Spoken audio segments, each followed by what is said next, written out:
This podcast is brought to you by the Disabled But Not Really Foundation, a local Kansas City nonprofit organization that pushes to instill a physical limitless mindset that breeds courage, confidence, and competence within the disabled community. You can follow and support Disabled But Not Really on social media or go visit their website at disabledbutnotreally.org. Their work and their mission is to really impact communities and make more people understand the benefits of inclusivity. Or before us. Oh, Yeah, so let's make some real commitments around here. Yeah, we're live, everyone. I'm gonna share with everyone the fact that we're talking about having our hard stop. So sometimes we're on CPT and sometimes we are not. Today we're going to see where it takes us. It's beautiful to be on our own time, though. Welcome everybody to our live stream. I'm so excited to be here. This is our Black History Month. I was thinking about this morning, Sunday Safe Spaces. And it's such a blessing to be here with Wes. Good morning, Wes. He's an hour ahead of us, y'all, in the Midwest. Good morning. Good morning. We have Alecia Dawn. She is an amazing human being. We've connected for quite some time, like right around COVID, all through then. And she's just a beautiful soul. And I asked her, will you please grace us with your presence, your knowledge, your wisdom, your essence?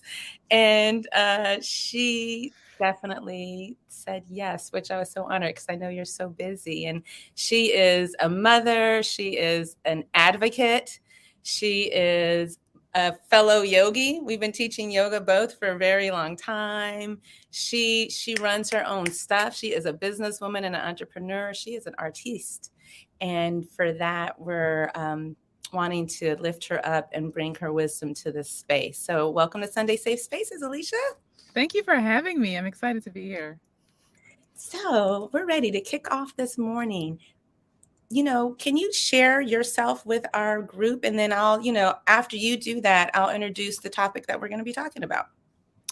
Sure. I would love to. Hello, everyone. Again, my name is Alecia Dawn. I am a native Pittsburgher and an arts worker, community educator, yoga teacher, artist, creative wellness entrepreneur, all the things.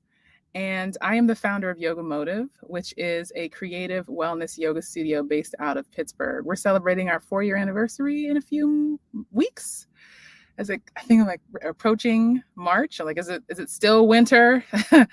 First day of spring. And so we've been really honored to be able to share healing spaces with folks, offering yoga, prenatal yoga, hatha yoga, trauma-informed yoga practices, arts and yoga experiences, including our yoga paint party workshops. And before all that, I have been steeped in the arts for the majority of my life. And so my background is in fine arts. I have a BFA in art and design with a focus in sculpture and ceramics. And my master's is in arts management. So I went on to help and support and consult for small nonprofits and help people create their small arts-based education programs in Pittsburgh and around the country. And then after I had my little baby, I was like, hold up. Life gave me a whole opportunity to rest. And like many people who I kind of observe on Instagram who they have a child, they're like, oh my God, mothers are not supported. I had the same exact moment. I kind of shifted and transitioned a lot of my focus to think about how can I begin to offer these supportive spaces that I have always been kind of steeped in my life to people who are now in my scenario, who are mothers, people who may not have access to childcare, who need to try to access these spaces in ways that are really supported in the community, places that allow children to be present or screaming in the background. And I just began to think about how does healing and wellness kind of integrate into that as well. And so I started to walk more deeply in my yoga practice, which has always been present. And I opened YOGAMOTIF in 2018 to kind of explore that synergy between wellness and art and motherhood. And here we are today. So excited. Thank you for all of that. And what you speak to aligns so much with what I believe and what Wes believes. finding your passion and recognizing how wellness supports who we are holistically, individually and as a community. And that's one thing we all have in common, right? We're all raising these little Black kids. Yes. Yes. And that's what we're going to talk about. We're going to talk about Black joy, and we're going to talk about legacy. And I'm so excited to talk about that. Wes, you brought up the whole thing about legacy.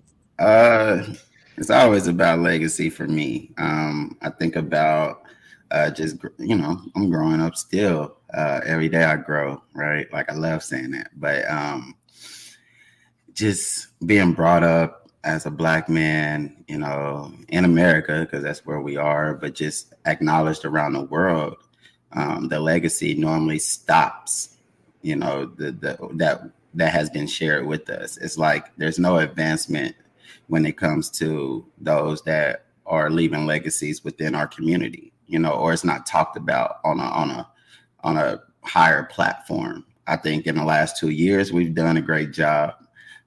But prior to that, the history books stop around the 60s and 70s. When you think about women, it wasn't really never shared about women until later on. I think Hidden Colors maybe was the first movie that I've seen that actually spoke of like Black excellence in something in a different field, right? And that was women. And so just kind of speaking about legacy, I think that it's important for us when we're talking about Black History Month is to have these conversations, because we're leaving and creating our legacies today. And there's been so many people before us, the generation before us, the generation before them, the generation that they learn about, right? But there was just a missing gap. And I think with us having a platform like this, we're all creating our own legacy, and it's just important for us to acknowledge where did that legacy shift change, within our community. I can always, determine it was the crack epidemic, but we'll go there another day, or we can go there today, right? But at the same time, it stopped somewhere, and so just wanted to be able to add a little bit of that layer on top of what we're talking about today. It's because like I said earlier, we're creating our own legacies, but we have embodied the legacies of those that were able to create before us. And that's paved the way for us to do what we're doing today. And so for anyone watching, you are a legend today. Your story is a legacy. Your journey, no matter where you are in life, as long as you're trying to become better, within your life, you're creating that legacy, you're creating that story. And so didn't want anyone to think of, when we're thinking of legacy today, and this month particularly, as just something where we're going to be like, oh yeah, Muhammad Ali and Malcolm X and Martin Luther King, like, yeah, there's some amazing people, Harriet Tubman, all of these amazing human beings. But we want to talk about today. We want to talk about how do you pave that way to leave that legacy, of your last name. How do you get yourself into a point where now you're making an impact through the lives that you're surrounded by every day, which now that lives on when you're gone. Like, legacy is just that. Who are you impacting today that you can shed light to them, that they're speaking highly about you when you're gone, rather you're just out of town, or you're disappeared for a year. It doesn't matter. Or you just leave this earth and go to something more special. The whole thing is, does your name live on?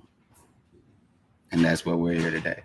I love that. Alecia, that's what made me think of you, like leaving that legacy. And you're not only, I would love to share ways in which you see yourself leaving a legacy. And I also love the fact that you're taking care of the portals of people, women who are bringing the future into this world and who are raising the present, right? So I would love to hear what you have to say about, drop your wisdom with us. Legacy. Sure. Thank you. And Wes, I had to take like 37 notes just now. I was like, whew, yes, inspiring so much thought. So thank you for setting the stage for this. One of the so many things. One of the things that you brought to mind when you were talking just now was thinking about the balance of like acknowledging the history, right? The legacy and like the history and the ancestry that is present in our lives. And in addition to like the history of trauma that we know is there, but the history of like joy and success and the strength that are present in Black communities. And so just being able to acknowledge all of those accomplishments so that we can kind of stand on the shoulders of giants and learn and grow from that. And also recognize that you are also a part of that. Like someone's going to be standing on your shoulders too. Like you have information that's going to be passed down. So that's what you're making me think of, is just thinking about that balance of so that you can feel even more powerful and knowing that you're not starting from scratch, right? Like you're starting from a deep history. And also thinking about, and then I'll kind of dive a little deeper, but you also made me think about just like how sometimes I remember hearing about like all the Black history facts when I was in my little after school program in elementary school, and hearing about Ada B. Wells and, Thurgood Marshall and just going, okay, these people are not people I can relate to. And this is really, I was like 8, I'm like, I don't understand how important this is right now.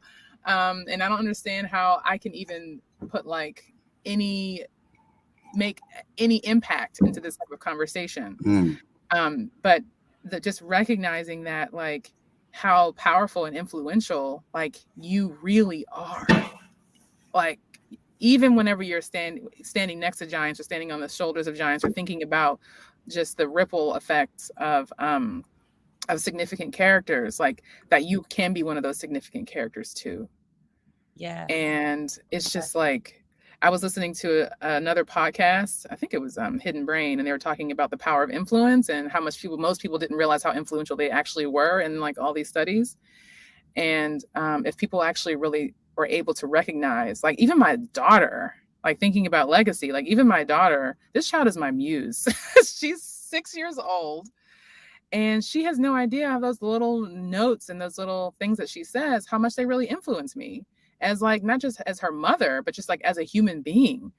And just recognizing that even as a child, and trying to think about instilling this idea that you are powerful and influential from birth, right? As a Black people, like just from birth, and that how can we be more intentional about cultivating that power and cultivating that like influence. And I'm not even talking about on some like Instagram influencer, like, I'm just talking about just like the things that are even more significant, like just the people. I mean, although that would be great if everybody could like me right now on Instagram and I had 1 million followers. Yes, I would like that. In the chat. I'm not saying I don't want that. I would love that. But All since of that's us. not something I can relate to right now, I'm talking about my sphere of influence in my community. Yeah. Yeah. And just thinking about how even in those moments, maybe that they seem maybe smaller, they can be just as influential and deep when it comes to making an impact with just the small notes of information and joy and love and strength that you can kind of communicate to the people around you. I know I feel like I went all the way left field, but that's what you just brought out of me. That's what I was thinking. No, I thought it was good. I like how you just referenced some of the things, but no, I think it's important to just talk about the now. And I like how you said, like, how do I relate to those things? Like I know it's something, but how do I actually relate? And I think that's the part that I was stressing earlier about us creating our own legacy, or acknowledging that we're doing that, because it's the world is shifting, and so we can't just relate to what was the norm 20 years ago. You know what I mean? And so like right now, hey, those teenage young men, they need a gamer that's creating a legacy for them. You know what I mean? Like their life is different. So like for who they're looking up to is going to be someone that created success differently. Some of them were like a YouTuber, right?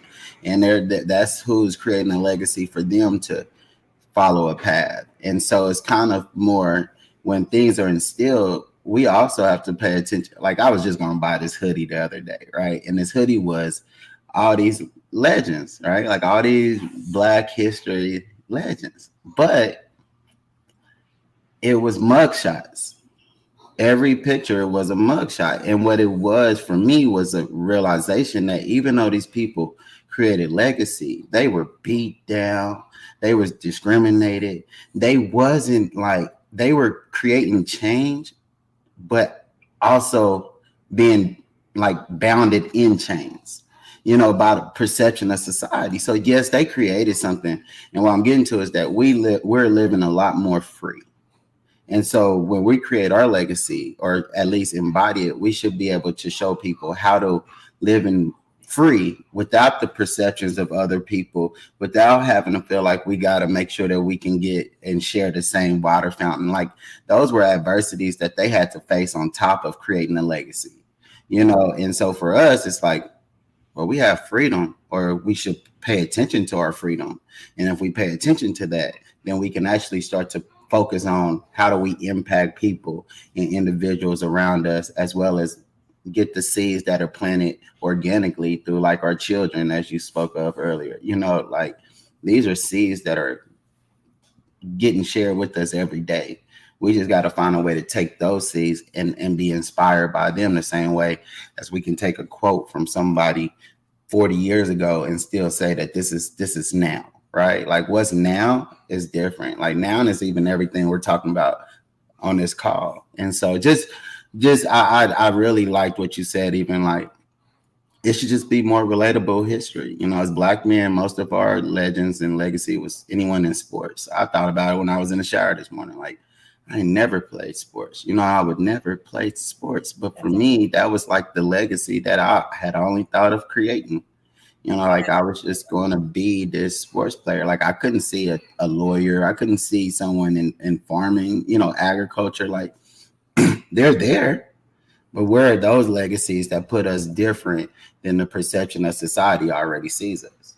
And that's a good point, Wes. They're there, and they have been there because we had to, because we were only in Black communities. We were only allowed to be within ourselves, and we thrived. You know, some of the older generations, I've heard some people even say, like, back in the day, we had our own and we were better off for it.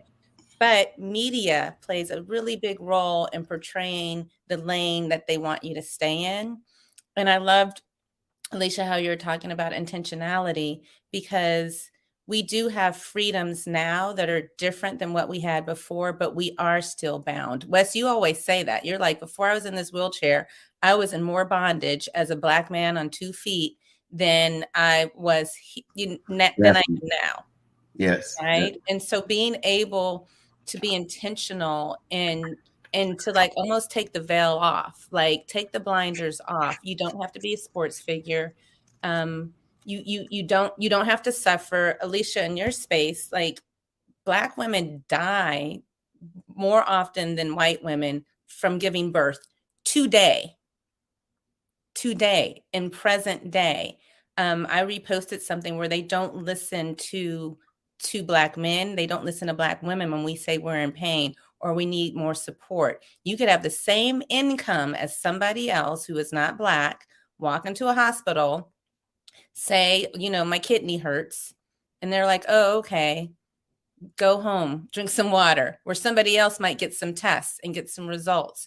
So to me, the concept of us stepping into wellness spaces like we do is to support us so that we can live in our legacy, so we can walk upright. And although we're not in bondage in the same way, how far have we come? So I think it's beautiful that we're talking about being able to leave the legacy. And part of it is the arts. So we got real excited. Like, Alecia, I think you're almost an anomaly. Not that there aren't others, that's another thing. Like, we are special, we are legendary, and there are so many others who are as well. And there's so many artists, and the arts are a really beautiful way of being able to speak in a different form, to voice ourselves, and to experience joy. So when we had our pre-talk, I was like, Alicia's an artist. I know you do the paint parties with the yoga mats and everything. But then we got into this whole thing about pottery. And so I wanted to talk about leaving legacy through, the arts, and then dive into that lane. So, Alecia, do you want to share a little bit about your pottery? And I know Wes is going to share a little bit of what you do too on the screen. Oh, sure. I feel like there were like so many points that you all just touched on. So you tell us what you want to touch on, and we'll go. I got to get back to the pottery. No, but you can go back. We could go back to I'll do all the things. I got my little notes here, and I just feel, I feel like you all are really speaking. You're like right on point when we're thinking about what the struggle looks like right now. What does racism look like right now? What does the civil rights movement, social justice, Black Lives Matter? What does that look like right now?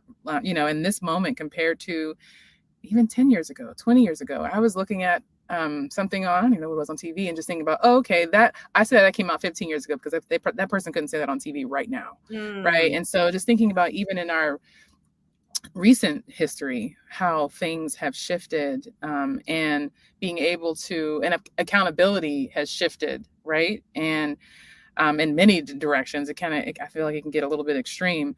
But just thinking about what does that fight look like, and how does it look different? How does fighting, white supremacy look different depending on even who you are, right? And so, someone who is in a corporate space versus someone who is a community member versus someone who may be having to deal with that friction with my neighbor, right? Like, depending on where you are in your life, thinking about that all, staking your claim and really being active in this movement is just really something that I just wanted to I'm thinking about in this moment, how that just looks different for each person and where they are in their life. For me in my life right now, when I'm thinking about the reproductive justice space, as you touched on, and being able to support Black women, I was talking with her name is Key. She's the founder of Elephant Song Doula Services.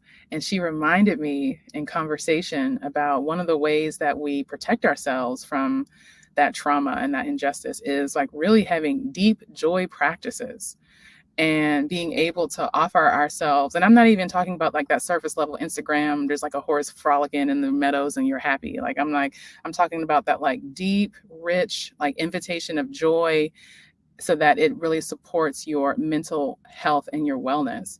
And specifically in the birthing space, like being able to laugh, like that really, it can speed up your labor. It can make your contractions more productive. It can allow your birthing experience to be more, to be safer and healthier, right? And more enjoyable. Thinking about whenever someone is nursing, if they choose to, thinking about being able to experience letdown, which is the experience of milk actually being released from your milk ducts and then being able to actually come out of the body, like being able to experience that if you're in a better mood, right? If you're laughing, if you're watching comedy. And so even on those like smaller, in that smaller scale, like smaller as in like it's just you and, another person as opposed to like the world watching, that practice of joy and that integration of being able to kind of combat like racism, and thinking about the fact that even, and what I mean by that is that Black women are less likely to breastfeed compared to white women, right? So even like in that like scenario, yes, inviting joy is just one way that you can support that building of legacy in your own life, right? Inviting joy in your birthing practices, in your parenting practices, in your mothering practices, and being able to do it in that way. And so one of the ways that I've invited joy, thinking about art making, thinking about my muse of my child who destroyed all my art materials during the pandemic, like just completely chose to color and paint and Crayola on everything. Like our walls are covered in mountains, crayon mountains, and smiley faces everywhere. Thinking of, she reminded me of how much art making and being creative is really a part of our like genealogy, our history, our ancestry. We are a family, and we have a legacy of being makers. I learned that my great grandfather I think he was going to get maybe a master's or a PhD in architecture or something like that. He like built a church. He was a bricklayer, but he built a church. He was an architect. I'm not exactly sure what the language was, but as I learned about the different trades that existed in my family, and I see my child taking all of my materials and drawing all over our home, I was reminded, I was like, oh yeah, this is something that I actually need to return to right now. And so after having a deep history in clay and in ceramics, and touching on it a little bit after I received my bachelor's, but mostly kind of doing administrative and kind of entrepreneurial things, I came back to it during the pandemic, whenever studios opened back up. And I was actually I was connecting with somebody. I was messaging somebody on Instagram, another Black poet. In the DM. I was like, hello, your work is really nice. Can you please tell me where you did that? How you did that technique? And people have been so wonderful. Yeah, that's something from one of the pieces I created this past summer. And it was a reminder as I was connecting with this person how much I don't see Black faces in this work and why that has happened for me. And one is that, which is very different from like drawing and painting or even printmaking, is that ceramics is a really equipment like driven material. And there's like certain things that you can do at home in your backyard. Like some people do like fire things like in the earth, and they'll like fire a piece when they're clay, and they'll get the clay out of the ground, they'll fire it in the ground, they'll have a low fire piece that they can use in their home. But most of the time, if you want something that is a little bit more mature with your own creative process, you need like a very expensive kiln, you need a lot of space, you need a lot of time, right? It's kind of hard to do if you are working another full-time job and you are a caretaker to family members or friends. And so as I was like connecting with this other Black ceramic artist and this other community of artists, I was realizing how important it is to be in a space of care, like of community care, of collective care, in order to really maintain that legacy of this arts practice. Like it's very hard, like not that you can't do it, but it's very hard to maintain this practice by yourself, considering how much startup capital you would need to just have your own kiln, and if you were to choose to do something on the wheel. And so I was just reminded of like it's a reminder of something that is consistent in my own practice, is that when we do this work, how important it is to make sure that we connect with other people, that we talk to other people, and that we're maintaining community so that we can continue maintaining this legacy. And even during the pandemic, most of my work shifted, right? Because I did not have access to those things, which is, if you go to my Instagram, you'll see a lot of digital works. And even being able to respect that of yourself. Like whenever we can't access all the tools that we think we need to make something, that we think we need to make art, like what tools do we have to maintain your own joy practice? Like what does that pivot look like? I know everybody was talking about the pivot in the pandemic, but what does that pivot look like in those small moments so that you can continue to maintain that joy? Well, you totally inspired us. Me and Wes are going to Pot LA, which you guys can look at, because it's a Black collective. Yep. People who do pottery, and my cousin she was going there, and I'm always like, I'm so glad you're doing that, because ain't no Black people going to make some pottery. But that's not true. That's not true. Our indigenous ancestors had to make pottery, right, to actually function. And I'm excited to I think that's the whole thing about, expressing these things in these 28 days.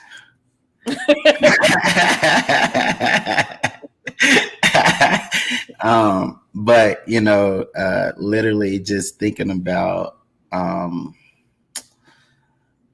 we had to do everything, right? Like we did it all for so long, and then it was forgotten. And it was forgotten due to systems. We were, and it's, unfortunate, but we were kind of built to be the workers, to be the laborers, to still be the slaves. And the creators, the slaves were, I mean, they were the creators, but without the lack of knowledge, the things they created were stolen.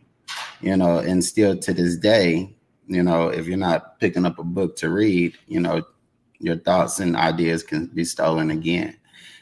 But I think about just, Alecia, you said something earlier about, I think about being Black and disabled. And I made a post on LinkedIn the other day about, I'm like, where are all the Black disabled change makers and visionaries? Where are they been highlighted in Black History Month?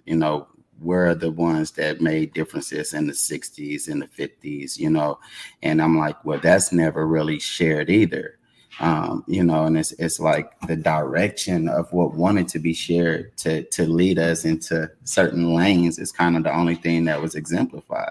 So like ceramics and things like that, like you see me drinking out my cup. I love my cup, but I'll be honest and tell you, like, cups wasn't cheap, right? And so the thing is like, if we really understood, what we could do, and be able to create our own wealth, create our own legacy, stop acting like we actually need something from someone else or need that.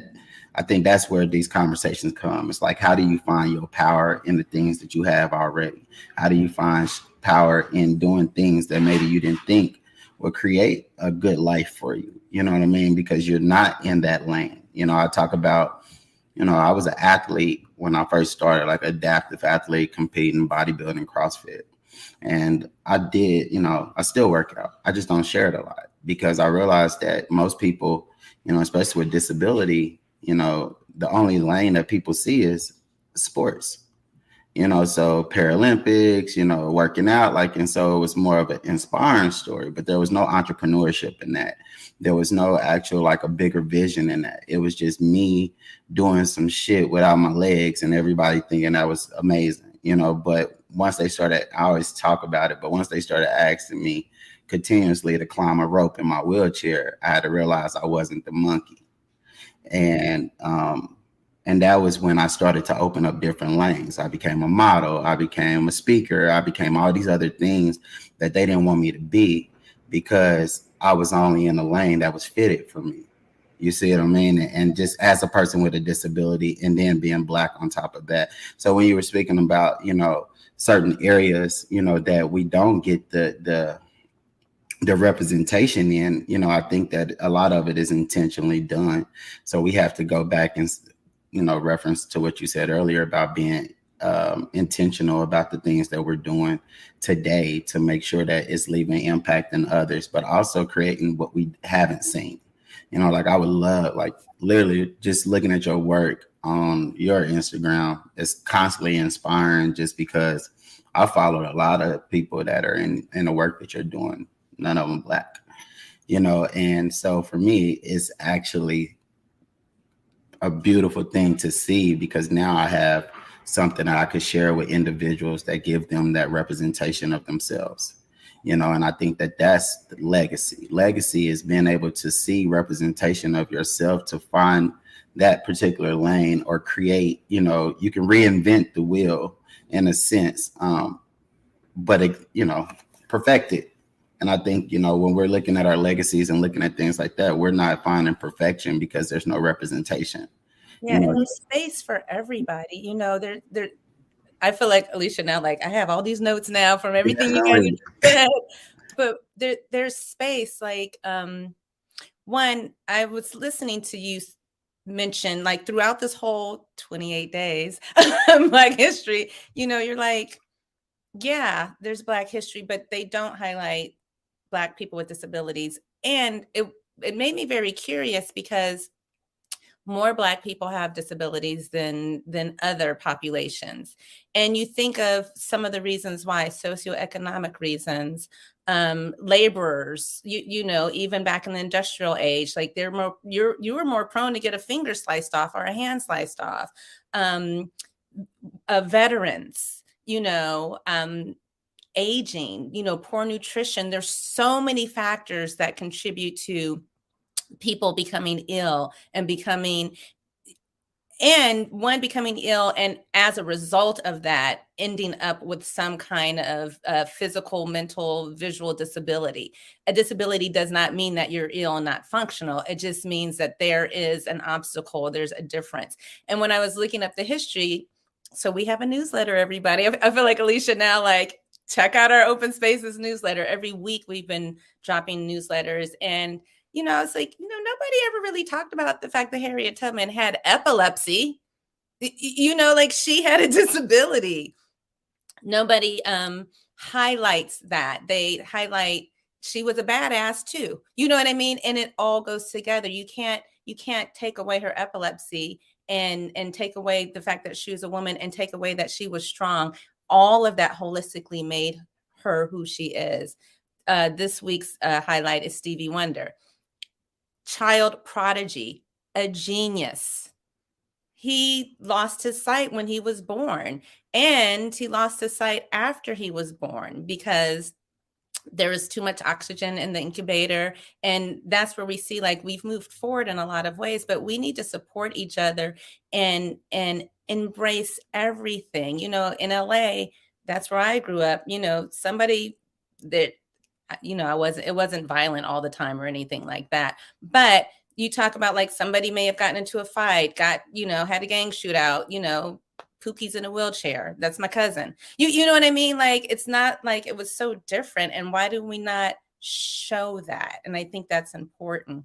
I wanted to tap in also to, like you said, representation matters. What we do matters. And Alecia, like you were talking about, Black women don't breastfeed that much.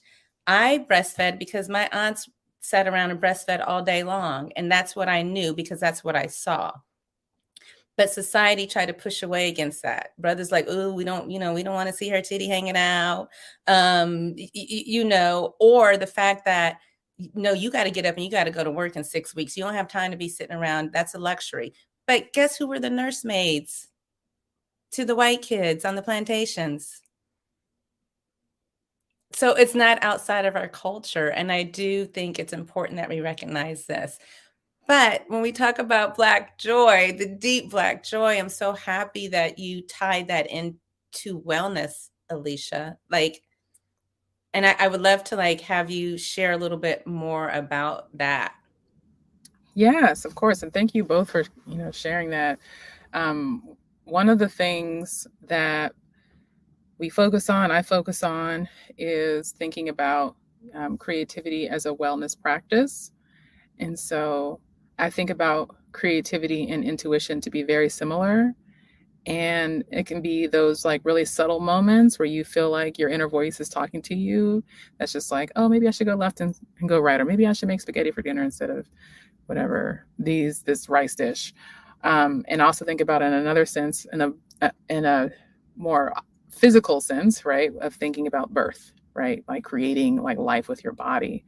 And also creativity as art making, right? And thinking about, and that's the creativity that a lot of people can identify with. Like, I made a picture for Mother's Day, or I have this Picasso in my house that is art.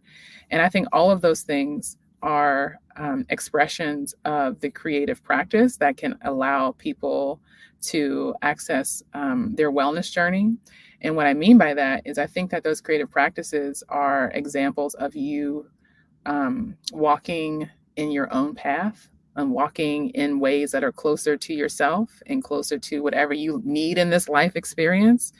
And I think often when you're on that creative path, when you're whether that's creating a product or a person, right? People can't see where you are what your outcome is going to be. Like, it's Sunday, and I'm going to be logging on to church after this. Eyes have not seen, ears have not heard, right? Like, that's where I'm coming from. And I literally, for me, that means like people don't know what the journey is ahead of you, which is why when you were speaking, Wes, about people wanted you to like climb a rope in your wheelchair, and you were like, nah, I'm not going to be performing. Like, and I think we all find ourselves in these spaces where like, oh, upon deep reflection, I'm noticing that I need to make a shift. And like, let me try all these other things. I'm going to try modeling and entrepreneurship in different ways. And I think about whenever Steve Jobs and Apple made the iPad, there was an interview where they said, the interviewer was like, so what focus group did you do to get the iPad? And so that people, so that we can get to this product. And they said that people didn't know they needed an iPad. Like, we just made it. Like, they didn't know there was no focus group. Like, we made this product, and I think that's like a really deep creative practice. Like, someone's like, I have this idea and I have a lot of money and wealth and all this legacy, blah, blah, blah, blah, blah, right? Here connected with Apple, and I made a product that people appreciate. And I think that most people don't know the fullness of you, right? That you can become. Most people don't know your potential, and they will keep you in a certain area, in a certain section that they can identify with you, where they are most comfortable with you. And whether that means they're most comfortable with you as their entertainment or as their education, or things that they can learn from you. And most people aren't thinking about, like, and some people, your friends and your BFFs or whatever, but people, in larger communities, I don't think people have the capacity to really think about your creative expression of yourself. And so that's why I think, when I think about that creativity as a wellness practice, I think, what are your deepest desires? What does your intuition tell you? And like, how do we cultivate those moments to express our creativity in ways that are so vast and broad, that are like so small, like, let me make this text message less funky right now, or let me make this delicious peanut butter and jelly sandwich in a way that is loving, or maybe make this life decision. And I think one of the ways for me that has been expressed is I enjoy, like, I know I'll wrap it up in a second. I enjoy like, I have my entrepreneurial journey has been vast, right? I have had an ice cream shop. I have had a yoga studio. I have had, nonprofit kind of like corporate leadership space, positions. And sometimes I used to think, like, I feel like I'm all over the place sometimes. Like, I feel like I'm doing all these different things, like, but I feel so inspired. Like, I feel like deep joy and clarity that I should be doing these things. But whenever I kind of compare myself to other people in these spaces who are maybe doing things that maybe appear to be more consistent, I have felt like, oh, maybe I'm just all over the place. I need to just kind of pick one thing and do it. And then I had to back up and say, wait a second. I know that I've seen entrepreneurs out in the world who are billionaires who have done the same thing, right? So my lack of access to money and resources doesn't make me any less qualified to be able to pivot and experience my creative professional practices in ways that bring me joy. And also beginning to think about, whenever you really step back and think about and really begin to, reflect and meditate over some of the decisions that you've made, that's when we begin to notice those through lines that are present in your work, that can allow you that can give you more direction and inspiration and affirmation of your gifts. And so I just think about very broadly of how, when we are searching for joy and we are searching for like our best selves or even our higher selves, I think it's those creative practices in very subtle ways and very reflective ways that will allow us to be able to kind of grow into that fullness and kind of grow into our own legacy. I love that. And I was not unmuting to shut you down. I was unmuting because it hit me. And then I have to hold myself back. I'm like, April, give people space, because I want to jump in. Taking the shift away from Black pain. I think Black pain is so sensationalized in our society. And I know for, sometimes I'll be reading a bunch of books and I'm like, I don't want to hear about one more person that got beat, hung, or shot. Like, you know what I mean? And it's like, I'm tired of having like every book or every movie or every TV show sensationalizing our pain. And I'm so glad I've seen a shift in our, like I've been watching Abbott Elementary. I can watch it with my 15-year-old son. Nobody's going to take off their clothes. Nobody's going to start cussing. You know what I mean? And I can relate. It's such a good show. Isn't it great? It's so funny. Oh my God. It reminds me of when I came out of college working at LAUSD, what's up, LaSalle? No, but I could relate to it. And it didn't. And they talk about real issues without sensationalizing it. So I love that your focus is through the arts and through joy that we can really, tap into like our holistic, our healthiest selves. That's why I was interjecting, because I was really excited. But we are coming to the end, which, Alecia, we're going to have you back because we got to keep on going with this. But we want to talk about some things that do bring you joy and edification. Wes and I have been talking about some books that we've been reading, podcasts, music, and I'm curious to hear what you've been reading. Wes, I want to share what I've been reading and hear what you're going to say, because I think you read this book and you had some opinions about it. But Alecia, what's on your nightstand or in your earbuds? What have you been listening to, reading, and getting into? Sure. Yes, I have a few books on my nightstand and in my bags. The Secret Life of Church Ladies is actually right next to my bed, by Deisha Philyaw, and she's a Pittsburgher who this book was optioned by HBO for a show. It's amazing. And I began to read this book, and I was, let me just do some light reading before bed. Man, this book is not going to put you to sleep. I was like, oh my God, there's too much happening in this. This is too much. This is bringing up a lot. So if you want to go to sleep, don't read that book. But if you want to be energized and interested in life, please read Secret Life of Church Ladies. I'm also reading by Deisha Philyaw. And it's a good book. And I'm also reading The Artist's Way by Julia Cameron. And I was like on a talk with her, and I learned that it was the 30th anniversary for The Artist's Way, which is a wonderful kind of reference for it, exploring your creative practice and being like a recovering artist. And it's also the foundation for morning pages. A lot of people are familiar with morning pages. And so that's the book that it came out of. And as far as podcasts, I'm listening to a lot of Hidden Brain, because it's just my jam. It's just my jam. Thank you. Well, I wrote all that down, and we're going to share that with our listeners and viewers too. And maybe I was thinking today, Wes, like we just legit need to do like a book club talk, because there's so much I want to talk with you about. So one, before I get into it, now I'm in the sun, but Pause Rest Be by Octavia Rahim. She will be on March 20th. We're doing a book club with her. She is going to read from her book. Alecia, if you would let me gift you a book. Wes and I would love to gift you a book, because we do have some books. And if you set aside March 20th, we would love for you and other people to join us. It'll be our book club as a collective. But I love her. I did 4 months of rest and restoration with her. And it was, pretty life-changing. I'm excited to have her. She is a yoga. She's out of Atlanta. She's in Georgia, but okay, that's one book, so everybody know that. So the boys got this for Christmas. Yay. And when I started reading and listening to it, I was like, well, go ahead, Will. Okay. I didn't know what to expect. And when you talk about legacy and history, I am, he and I are of the same generation.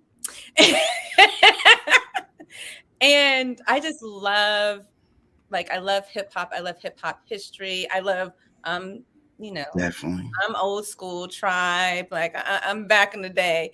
But so what did you? I know, Wes, you read it already, and you were like, definitely read it. I had to give more. I I had to get more through like the first part to like really get like the knowledge that was dropped. Like I wasn't against it. I did have like I listened to the audio book first, and so I had about the regular version to kind of articulate what was being said, just because I felt like Will was reading, but it didn't sound like his words. You know, and so that's what because I'm big on audiobook, and the only reason why is because I like to listen to the author kind of the way they say it, how it's written. And so sometimes it can throw me off. So I did have to dig in a different way and really found, I thought it was powerful from this, like the knowledge being dropped, because you could catch the expression when there was certain, like, this is what I said compared to this is what someone kind of rephrased what I said. Okay. And so that was where it kind of threw me off. But no, definitely, I love that you're reading it, because it was amazing. Plus, drop a little bomb. The director of the new Bel Air show is actually from Kansas City, from home. And so I just had to throw that out because it's been amazing, to see that journey and just see a Black visionary coming from where I come from and just do something, and his vision blows up like it is. And Will invested in that. So just because of the book being shared, I wanted to kind of give some flowers to Will, because Will, he helped the city out with that one. So. That's a good one. I'm glad you did that. And I'm glad I'm reading it, because I had just finished another book, which was so good, I didn't want to read anything else. And like when you get let down, you're like, nothing else is going to be as good, which was my book, The Vanishing Half, that I read last month and shared. I don't know if you've read that book, Alecia, or heard about The Vanishing Half. And it really touched me, because I came from a family of light-skinned people.